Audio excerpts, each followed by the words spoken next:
ஸ்ரீவைகுண்டம் சட்டமன்ற உறுப்பினரான சமூக ஆர்வலர் அன்னை வி.ஜி. சரவணன் எம்.எல்.ஏ. அவர்கள் கடந்த 5 ஆண்டுகளுக்கும் மேலாக ஸ்ரீவைகுண்டம் தொகுதி மற்றும் அதன் சுற்று வட்டார பகுதிகளில் உள்ள ஆதரவற்ற ஏழை எளியவர்களுக்கு இல்லம் தேடி மதிய உணவு மற்றும் இரவு உணவு திட்டத்தை ஏற்படுத்தி உணவு வழங்கி வருகிறார்.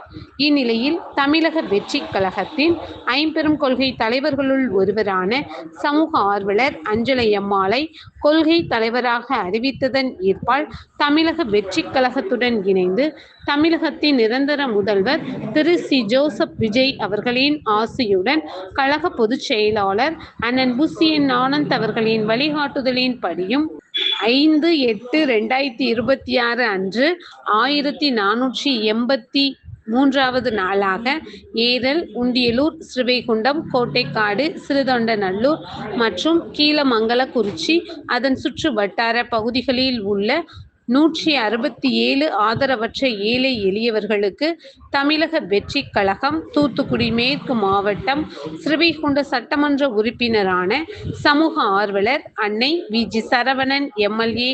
அவர்களின் சார்பில் மதிய உணவாக முட்டையுடன் கூடிய காரக்குழம்பு சாப்பாடு வழங்கப்பட்டது.